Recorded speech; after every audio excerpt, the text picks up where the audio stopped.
So you're scrolling through your feed and you see this wild photo. How can you tell if it's real? Well, over the next few minutes, we're going to dive into this exact problem, the huge challenge of visual misinformation, and I'm going to give you the tools you need to see right through the deception. You know, we've all heard that old saying, right? Seeing is believing. For basically all of human history, that was our go-to guide for what's true. A photo was hard evidence. A video? That was undeniable proof. But what happens when that's just not the case anymore? Because in our world right now, that simple built-in trust, well, it's actually a liability. What you see online can be, and often is, a super carefully crafted illusion. It's designed to mislead you, to mess with your emotions, and ultimately to completely warp your sense of reality. So what changed? Why isn't seeing believing anymore? The short answer? Technology. It has become shockingly easy to create fake visuals that are almost impossible to tell apart from the real thing. And that right there is a massive problem for all of us just trying to stay informed. Okay, so to fight back against this, we really need to understand the tactics being used against us. So let's open up the deceiver's playbook and get to know the tools of the trade. The official term for all this is visual misinformation. And believe me, this goes way beyond just a clumsy Photoshop job. We're talking about a whole spectrum of things, from tiny, subtle changes all the way to completely synthetic videos. And they all have one single goal: to fool you. You can really break this down into two levels. On one side, you have these simple, but honestly, incredibly effective tricks. Things like cropping a photo to completely change the story it tells, or slapping a misleading caption on a totally real but unrelated picture. Then, on the other side, you have the really sophisticated stuff. Digital alterations that are super hard to spot, and the real game changer, AI-generated images and deepfakes that can literally invent entire events that never, ever happened. So yeah, that's the problem, and I know it can feel pretty overwhelming. But here's the good news. You are not powerless.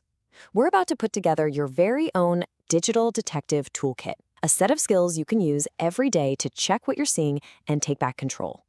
So this is it. This is the big question. You're scrolling, an image makes you stop.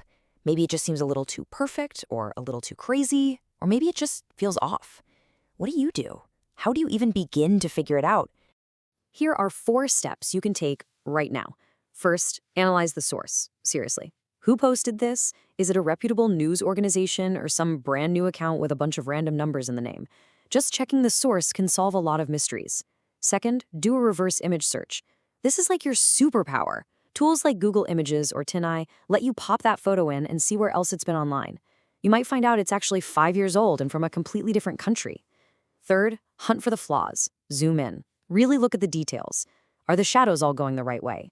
Do the people in the picture have a normal number of fingers? AI is notorious for messing up hands. Look for weird, warped lines in the background or blurry spots that just don't belong. And fourth, keep up with new tools. As the fakes get better, so do the tools to detect them.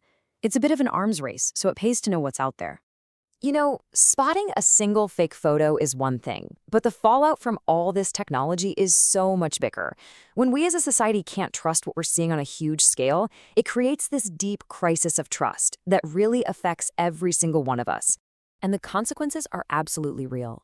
For journalism, it chips away at the power of photographic evidence. That whole "a picture is worth 1,000 words" idea. In a courtroom, real visual evidence can just be dismissed as a deepfake, whether it is or not.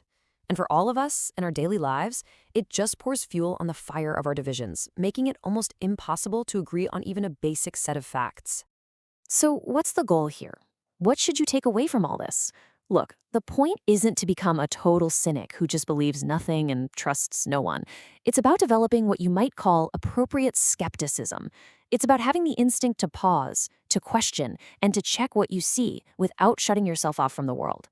So I want to leave you with this one final question to think about. As this technology gets more and more powerful, what happens to our society? What happens to the very concept of truth when we reach a point where we literally can no longer trust our own eyes? It's a big question, and it's one we're all going to have to answer together.